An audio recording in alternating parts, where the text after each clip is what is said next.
Hey guys, it's Robin, our Silent Crafts, and welcome to my craft room. This is my Whip It Wednesday video where I'm going to show you whatever I've been working on in the craft room this week. Now on last Friday's video, we trimmed up these baby quilts.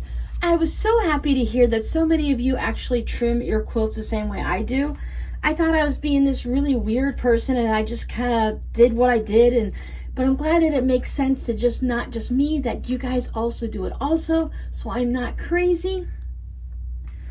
So those are done. I took the pieces that I trimmed off on the sides and I went ahead and I turned them into binding.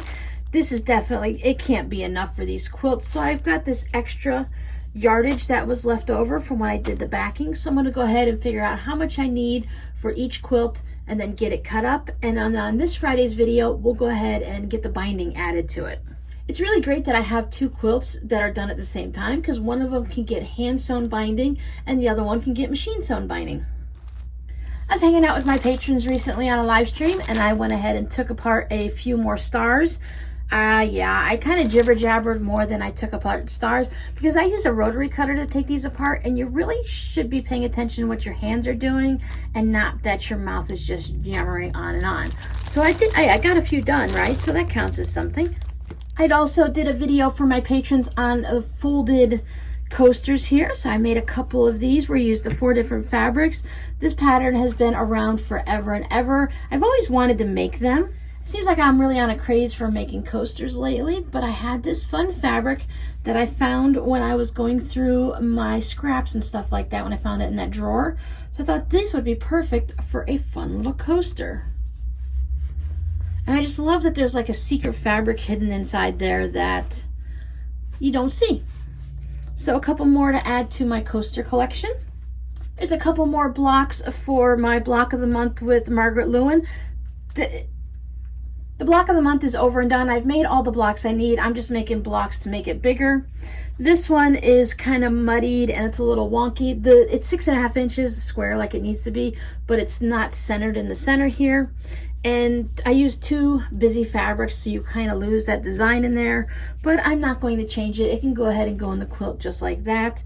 And I did a little corner log cabin. I think from this point on that I'm kind of done with this project, so I'm going to go ahead and whatever blocks that I need left, I think I need like 9 more blocks. I'm just going to go ahead and cut 6.5 inch squares of the fabric, because I really love the fabric, so I'd love to just go ahead and put some plain old squares of fabric in there with no quilt designs at all, and just to showcase the fabric. So like some of the ones with these larger pieces here, instead of having it all chopped up and little, I can go ahead and showcase those bigger fabrics. But first I need to decide what I'm going to use for my sashing, because I don't want to use, if I use this fabric for sashing, I don't want to make any squares with it, because then it'll just all blend together. You know what I mean? And I could make, it would be defeating the purpose of just making blank squares if I made a 4-inch one and added a border around it. So I'm just going to figure out what I want to use for my sashing. And I think Margaret's already decided for us. I just want to make sure I haven't done anything strange with the blocks I've already made. If it happens to be a fabric like this, which I know it's not, or it could possibly be this fabric, I'll just go ahead and use these on that strip down the back and make it a little bit fun. Now this is a much better representation of what I've been calling, I've always known this as a square in a square or a block in a block. I'm sure there's a different name for it, but that's just the way I've known it. So I really love this color.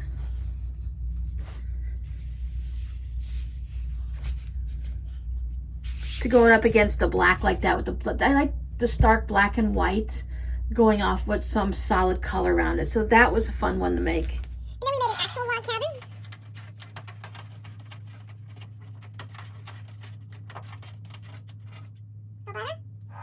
A nice 12.5 inch one. These were just some leftover jelly roll strips I had, so that came out really nice and bright and colorful. Yes, it's all a big hodgepodge and it all blends together and it's just like bleh, colors everywhere, but I love it. Now those were all my video projects. I did find some time to start something fun. I am making a lap quilt. So I went ahead and I just went into my fabric stash and I grabbed out 40 novelty fabrics, 40 different fabrics, whatever yardage I happen to have. Then I cut a 2.5 inch width of fabric strips from each of them. What I want to do is I want to make one of those strip quilts where you sew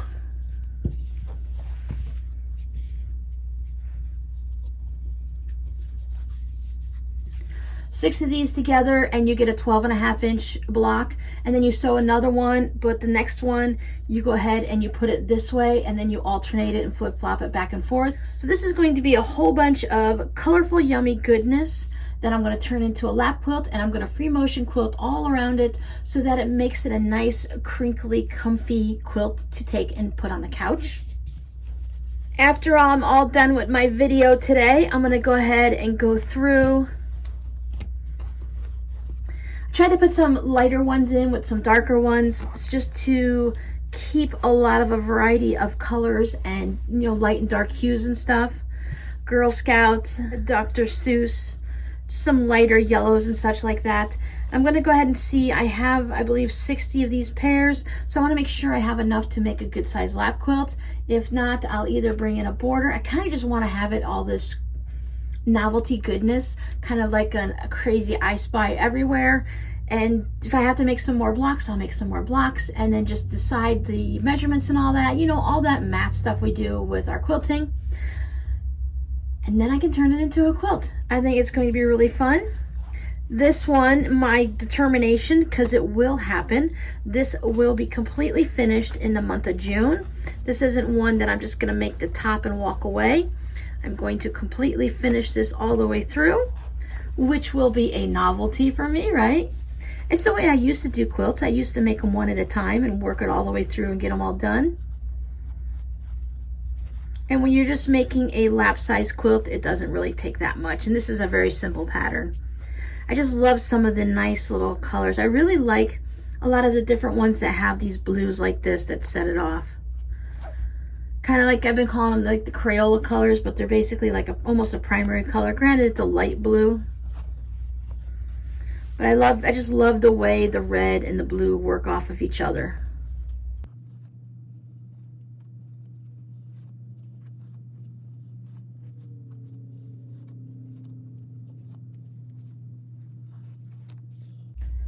And that is everything I've worked on this week. Now, normally the first Wednesday of the month, I would bring in my other crafts that I'm working on besides sewing, my different knitting and crochet, but I really haven't made very much progress on them. I have worked a little bit on the cabled hat that I'm working on, and I probably got about 6 rows on it, but it only makes out to be about this much, so it looks the same as it always has.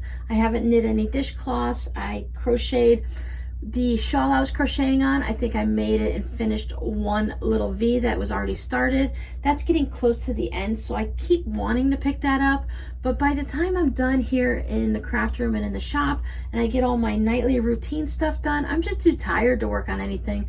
A lot of times I just put the project in my lap and I just kind of use it as a little comfy pillow when I fall asleep. But I have received some fun things in the mail this week and I want to show those to you.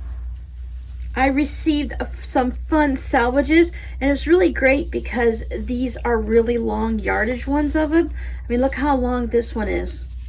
So I want to work on one of those quilts where they use them. It's kind of like a string block, and then you put your salvages, you know, diagonally, and you work it just like you would a string block. I think I'm going to do a quilt as you go one, whether it doesn't have to be anything large. I think I just want to do a simple little wall hanging or something, or maybe a pillow cover. Now that would be fun. So that way it's nice to have the longer ones. So if I wanted to, I can use this as a center selvage on all of them so that it has that cohesive look and it makes that design. So that would be fun. So a lot of fun colors and a lot of fun designs. So thank you so much. Look at that crazy fabric. Now that is fun. Fun, fun, fun. Some holiday. I like Clothworks. Hoffman is good. Connecting Threads, I love to buy fabric from them. Timeless Treasures, I've noticed that I really enjoy a lot of their fabric. They use some wonderful colors. That's where I have a lot of the novelty prints are from them.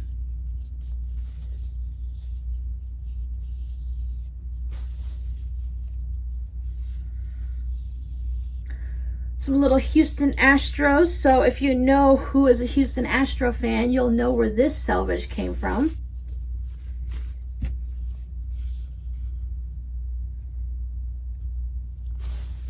So thank you so much. These will go into my salvage collection. Oh, here's another one. What's this one? I saved opening it all up and looking at each one until I saw you guys. Oh, this is a really pretty purple from Connecting Threads. Okay, put those away.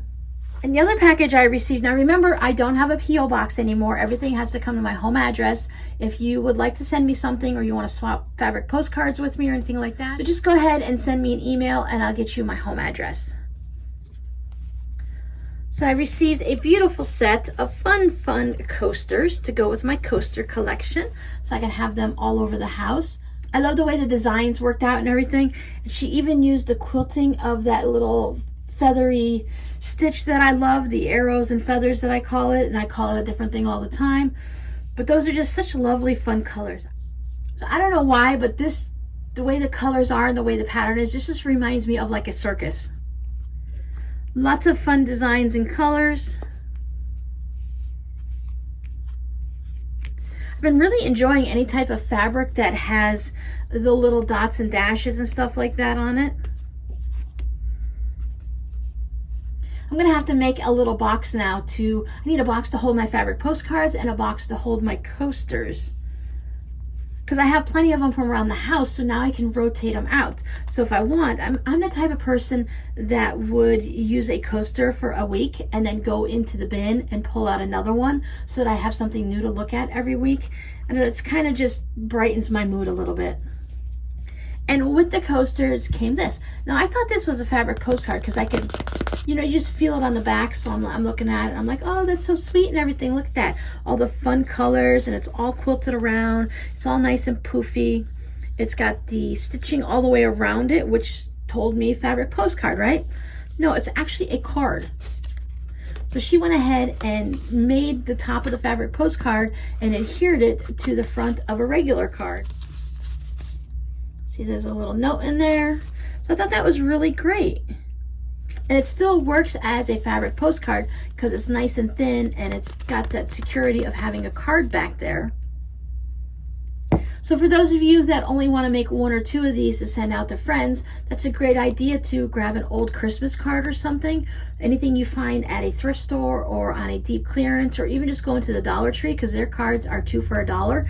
You can go ahead, it doesn't matter what is on the card on the front because you can go ahead and cover it up with your fabric design of your postcard or whatever it is.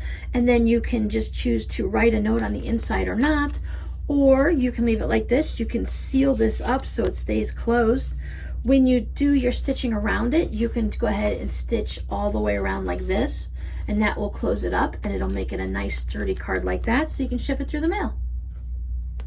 Brilliant. So I love my gifts. Thank you so much, everyone. Lots of fun things to play with and to hang up in my room and to use. So that's all I have for you this week. I hope you guys have had a great week. I know the world, and especially here in the US, is kind of crazy right now. We are having crisis on top of crisis. But I hope you've been able to find some time to do something in the craft room that calms your soul and makes your heart sing a little bit. It's now June. And after June comes July, and that means we're halfway to Christmas. So we're gonna have to start thinking about our Christmas crafts and what we're going to make for gifts and for decorations for Christmas so that we don't wait to the very last minute. I'm not rushing holidays or anything because we still have plenty of other ones to decorate and celebrate, but it's always a good idea to at least have it in the back of your mind on what you might wanna make. And if you're thinking about making quilts for the grandkids or something like that, it's a good idea to get started now. So thanks for hanging out with me, you guys, this week, and I'll see you next time. Bye.